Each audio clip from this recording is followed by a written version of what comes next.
న్యాయాధిపతులు 16వ అధ్యాయము.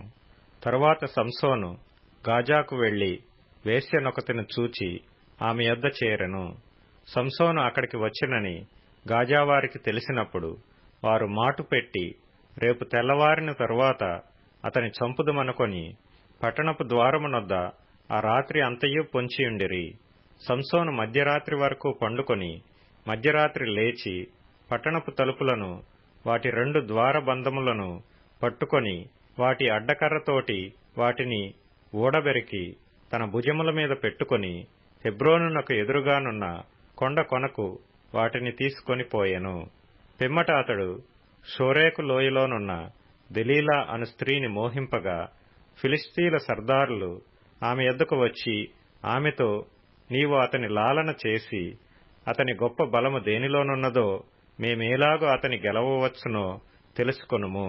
మేము అతని బంధించి అతని గర్వము అణుపుదుము. అప్పుడు మాలో ప్రతివాడును 1100 వెండి నాణెములను నీకిచ్చిదమని చెప్పిరి. కాబట్టి దెలీలా, నీ మహాబలము దేనిలోనున్నదో నిన్ను దేనిచేత కట్టి బాధింపవచ్చునో నాకు దయచేసి తెలుపుమని సంసోనుతో ననగా, సంసోను 7 నిరవంజి చువ్వలతో నన్ను బంధించిన ఎడల నేను బలహీనుడనై సామాన్య మనుష్యులలో ఒకని వలె అవుదునని ఆమెతో చెప్పెను. ఫిలిష్తీయుల సర్దారులు 7 నిరవంజి చువ్వలను ఆమె యొద్దకు తీసుకుని రాగా ఆమె వాటితో అతని బంధించెను.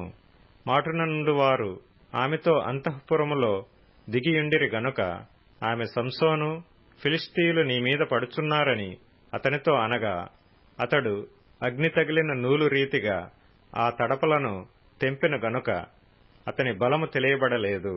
అప్పుడు దెలీలా, ఇదిగో నీవు నన్ను ఎగతాళి చేసి నాతో అబద్ధమాడితివి. నిన్ను దేనిచేత బంధింపవచ్చునో దయచేసి నాకు తెలుపుమని సంసోనుతో చెప్పగా అతడు, పేనిన తరువాత పనికి పెట్టని క్రొత్త తాళ్లతో నన్ను బాగుగా బంధించిన ఎడల నేను బలహీనుడనై సామాన్య మనుషులలో ఒకని వలె అవుదునని ఆమెతో చెప్పెను. అంతట దెలీలా పేనబడిన క్రొత్త తాళ్లను తీసుకొని వాటితో అతని బంధించి, సంసోను, ఫిలిష్తీయులు నీ మీద పడుచున్నారని అతనితో అనెను. అప్పుడు మాటున నుండి వారు అంతఃపురంలో నుండిరి. అతడు తన చేతుల మీద నుండి నూలు పోగున వలె ఆ తాళ్లు తెంపెను. అప్పుడు దెలీలా, ఇదివరకు నీవు నన్ను ఎగతాళి చేసి నాతో అబద్ధములాడితివి. నిన్ను దేనివలన బంధింపవచ్చునో నాకు తెలుపుమని సంసోనుతో చెప్పగా అతడు, నీవు నా తల జడలు 7 అల్లిక అల్లిన ఎడల సరి అని ఆమెతో చెప్పెను. అంతటా ఆమె మేకుతో దాని దిగగొట్టి, సంసోను, ఫిలిష్తీయులు నీ మీద పడుచున్నారని అతనితో చెప్పినప్పుడు అతడు నిద్ర మేలుకొని మగ్గపు మేకును నేతను ఊడదీసుకొని పోయెను. అప్పుడు ఆమె, నాయందు నీకిష్టము లేనప్పుడు నేను నిన్ను ప్రేమించుచున్నానని నీవెందుకు చెప్పుచున్నావు? ఇదివరకు నీవు ముమ్మారు నన్ను ఎగతాళి చేసి నీ గొప్ప బలము దేనిలోనున్నదో నాకు తెలుపకపోతివని అతనితో అనెను. ఆమె అనుదినమును మాటల చేత అతని బాధించి తొందరపెట్టుచున్నందున అతడు ప్రాణము విసికి చావగోరెను. అప్పుడతడు తన అభిప్రాయమంతయు ఆమెకు తెలియచేసి, నేను నా తల్లి గర్భము నుండి పుట్టినది మొదలుకొని దేవునికి నాజీరు చేయబడినవాడనై ఉన్నాను. నా తల మీదికి మంగళకత్తి రాలేదు. నాకు క్షౌరము చేసిన ఎడల నా బలము నాలో నుండి తొలగిపోయి ఇతర మనుష్యుల వలె అవుదునని ఆమెతో అనెను. అతడు తన అభిప్రాయమును తనకు తెలిపినని దెలీలా ఎరిగి ఆమె వర్తమానము పంపి ఫిలిష్తీయుల సర్దారులను పిలిపించి, ఈసారికి రండి, ఇతడు తన అభిప్రాయం అంతయు నాకు తెలిపిననెను. ఫిలిష్తీయుల సర్దారులు రూపాయలను చేతపట్టుకుని ఆమె యొద్దకు రాగా ఆమె తన తొడ మీద అతన్ని నిద్రబుచ్చి ఒక మనుష్యుని పిలిపించి వాని చేత అతని తలమీది 7 జడలను క్షౌరము చేయించి అతని బాధించుటకు మొదలుపెట్టెను. అప్పుడు అతనిలో నుండి బలము తొలగిపోయెను. ఆమె, సంసోను, ఫిలిష్తీయులు నీ మీద పడుచున్నారనగా అతడు నిద్ర మేలుకొని ఎప్పటి ఎట్లు నేను బయలుదేరి వెడజిమ్ము కొందుననుకొనెను. అయితే యెహోవా తనను ఎడబాసినని అతనికి తెలియలేదు. అప్పుడు ఫిలిష్తీయులు అతని పట్టుకొని అతని కన్నులను ఊడదీసి గాజాకు అతని తీసుకుని వచ్చి ఇత్తడి సంకెళ్ల చేత అతని బంధించిరి. అతడు బందీగృహములో తిరగలి విసురువాడాయెను.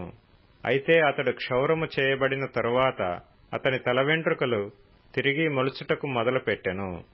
ఫిలిష్తీయుల సర్దారులు, మన దేవత మన శత్రువైన సంసోనును మన చేతికి అప్పగించి ఉన్నదని చెప్పుకొని తమ దేవత అయిన దాగోనుకు మహాబలి అర్పించుటకును పండుగ ఆచరించుటకును కూడుకొనిరి. జనులు సంసోనును చూచినప్పుడు, మన దేశమును పాడు చేసిన వాడును మనలో అనేకులను చంపినవాడునైన మన శత్రువుని మన దేవత మన చేతికి అప్పగించి ఉన్నదని చెప్పుకొనుచు తమ దేవతను స్తుతించిరి. వారి హృదయములు సంతోషముతో నిండియుండగా వారు, మనము పరిహాసము చేయుటకు సంసోనును పిలిపించుదము రండని సంసోనును బందీగృహము నుండి పిలువనంపిరి. వారు అతన్ని చూచి గుడి స్తంభముల మధ్యను అతని నిలువబెట్టి పరిహాసము చేయగా, సంసోను తన చేతిని పట్టుకొనిన బంటుతో ఇట్లనెను, ఈ గుడికి ఆధారముగానున్న స్తంభములను నన్ను తడవనిచ్చి విడువుము, నేను వాటి మీద ఆనుకొందును. ఆ గుడి స్త్రీ పురుషులతో నిండియుండెను. ఫిలిష్తీయుల సర్దారులందరూ అక్కడ నుండిరి. వారు సంసోనును ఎగతాళి చేయగా గుడి కప్పు మీద స్త్రీ పురుషులు రమారమి 3,000 మంది చూచుచుండిరి. అప్పుడు సంసోను, యెహోవా ప్రభువా, దయచేసి నన్ను జ్ఞాపకము చేసుకొనుము. దేవా, దయచేసి ఈసారి మాత్రమే నన్ను బలపరచుము. నా 2 కన్నుల నిమిత్తము ఫిలిష్తీయులను ఒక్కమారే దండించి పగ తీర్చుకొననిమ్మని యెహోవాకు మొర్రపెట్టి, ఆ గుడికి ఆధారముగానున్న 2 మధ్య స్తంభములలో ఒకదానిని కుడిచేతను ఒకదానిని ఎడమచేతను పట్టుకొని నేనును ఫిలిష్తీయులను చనిపోదుము గాకని చెప్పి బలముతో వంగినప్పుడు గుడి ఆ సర్దారుల మీదను దానిలోనున్న జనులందరి మీదనూ పడెను. మరణకాలమున అతడు చంపిన వారి శవముల లెక్క జీవితకాలమందు అతడు చంపిన వారి లెక్క కంటే ఎక్కువ ఆయను.